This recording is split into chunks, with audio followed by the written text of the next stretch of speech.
ఎంత చక్కనిదో ఈ తెలుగు తోట, ఎంత పరిమళమో ఈ తోట పూలు, ఎంత చక్కనిదో ఈ తెలుగు తోట. పూలేయమ్మ.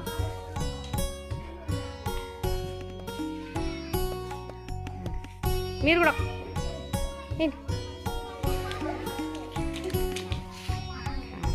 ఏ